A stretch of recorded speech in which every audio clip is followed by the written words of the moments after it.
Hello and good morning. Today we're starting on a new project and I want to take you through what we're trying to accomplish here. So let me just walk over to where you see those pieces of wood. It's a Saturday in the middle of April and we are starting a new project here in the garden.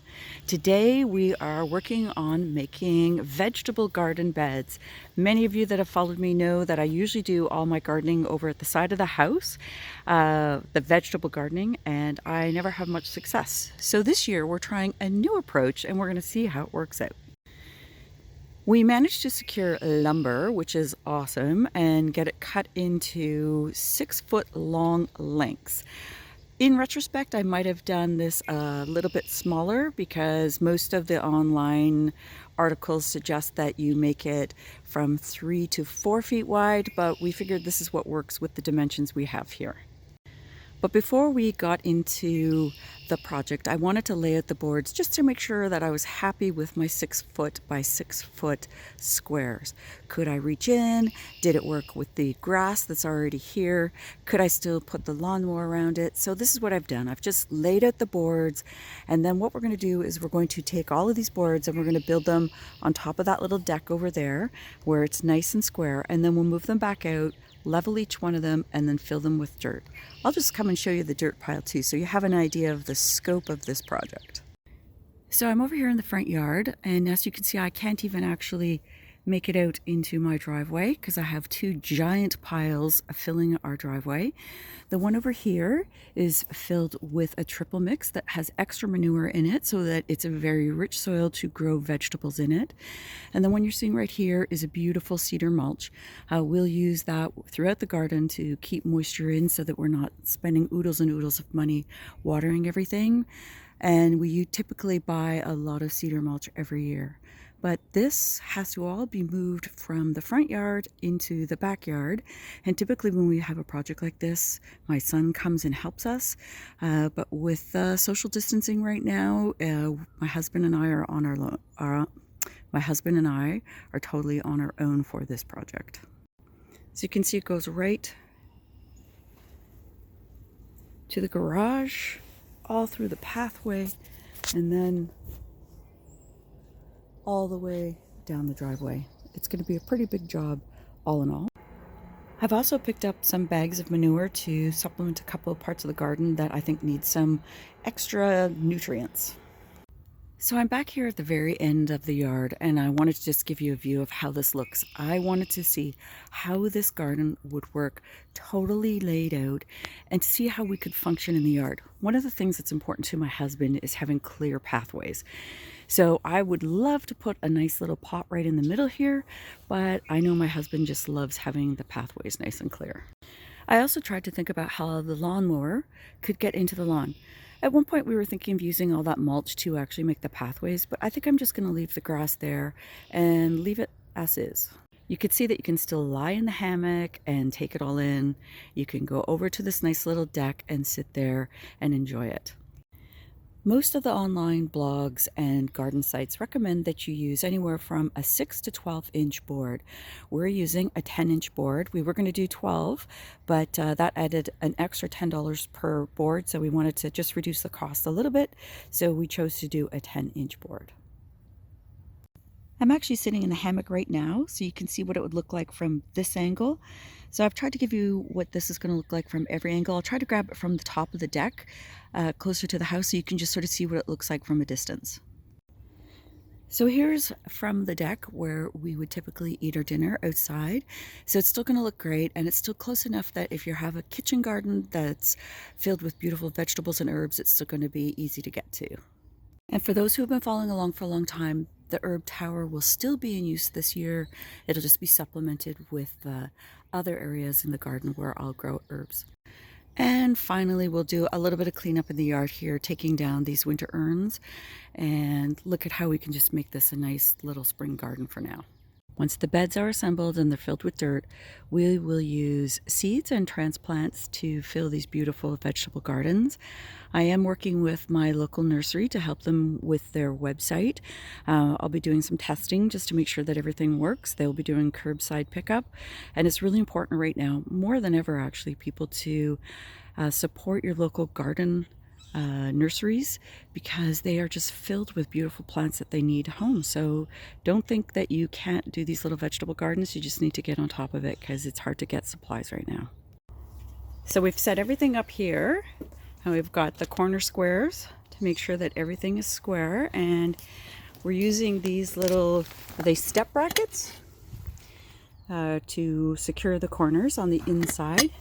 And so we'll put them all together, number one, and there's the 3 other ones that we need to still do. Okay, so just showing you how the corners are done. Each one of these has that step bracket that if you were stepping on stairs, that's what holds your entire weight, so it's good and sturdy and stainless steel. And then on the outside we added some additional deck screws just to hold it tight. And here's the first one, all complete, and now we will do the other 3. There's the first one, and we're just about to start the second one. I will show you all of them when they're complete.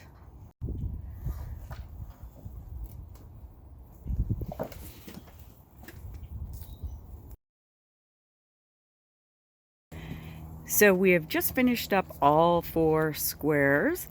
Each one, as I mentioned, is approximately 6 feet wide. It's actually 6 feet 2 inches in the way that the boards have been assembled. And in between each of the boards, I've done 44 inches. Sorry, don't know what that is in centimeters. And what I've just tried to do is make it so that each one of them is square.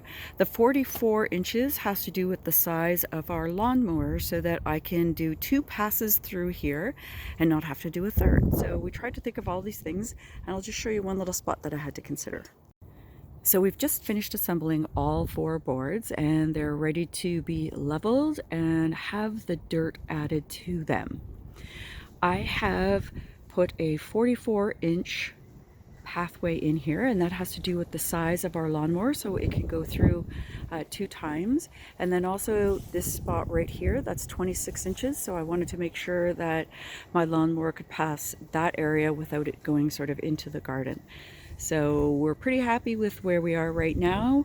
We're going to see exactly how much we enjoy this process once we have to bring all that dirt from the front yard into the backyard. So what we're doing is we're cutting up yard waste bags, and we are using them as our first layer in each of these garden beds before we put the soil down. The idea is that we keep some of the grass compressed, and we might be able to get more worms coming through here. We're going to see if that works. Normally you would use cardboard, but as all of you know, cardboard is hard to come by right now. We're also going to use a ramp to get the dirt into each of the beds. This is a ramp that you would use to change your tires or do an oil change on your car. So we're going to be able to put our wheelbarrow right up that ramp and dump it into each one of these sections. I'll remove that piece of wood that sits in the middle of each of the sections. It's just there so that the wind doesn't blow the paper away. But we also found that that little piece of wood sits perfectly on the edge of each of these beds, so it'll give us a little place to weed from as we move forward. And just one other comment for those of you that are wondering why we didn't put any sort of wire down at the bottom. We don't have a problem with gophers and stuff like that in this property, so it's not something we've had to worry about. We do have to worry about bunnies, so I'm hoping that my 10-inch walls will either give them the perfect solid height or that they will go away. Time will tell. So we have soil in 2 of the containers and still a driveway full of soil, so clearly I've bought too much soil. The soil that I did buy was a triple mix, and it is like topsoil, compost, and manure, and I had a little extra manure put in it because it is for a vegetable garden. I know I have too much soil. My husband's figured that out. One of the projects I'm going to be working on is the pit. So the pit was this real big hole that I dug back here, and I want to level that off. So it will be going away, so a lot of that soil will be going right in here. When we put the first thing of soil in each of these beds, I go around and I try to spread it around so that the yard waste bags stay in place as the rest of the wheelbarrows come in. I told you we were going to use these to get the soil from the wheelbarrow into the actual beds. It didn't work. And this is the moment that we've been waiting for. All of the beds nice and filled with soil. So just a couple of tips that we did learn. As we filled them up with the wheelbarrow, the entire unit would shift, and it meant that all my precision measurements of 44 inches had to be adjusted. Now, if you can in advance try to peg or secure these boards into place with anything, it would be helpful. What we ended up doing was using crowbars to try to keep them in place so they didn't shift like feet and they only shifted inches. And then I used the crowbars to measure them back out. So everything's back where it needs to be. But if you can avoid having to do that extra step, it certainly will save you time. And to give you a view from this back little deck, here's what it's all looking like. Pretty happy with that. Now we have to figure out, what are we going to plant in it? How am I going to use trellises to grow things like beans and peas, and watch the sun as it comes over them so I can figure out the best way to lay everything out. Definitely learning all sorts of tricks here, so you will be following along and learning from my mistakes, but also the things that work out really well. Thanks so much, guys, for following along. It's always a pleasure to have you on my little garden journeys. This month will be a little bit different because it's really about foundational work again. It seems like every year there's a new foundation that we're doing in the yard, and that's just how we got here after 23 years of work in this garden. So follow along. I do a monthly garden tour. I have made arrangements with my garden centers to have supplies, so all of the urns will have beautiful flowers in them again. And I'm really excited to be able to share how we're going to beautify this garden in a time of the year that is extremely unsettling and uncomfortable. And I'm wishing all of you that you stay safe, you stay healthy, and you find some joy and peace outside in nature while you can. Take care, everyone.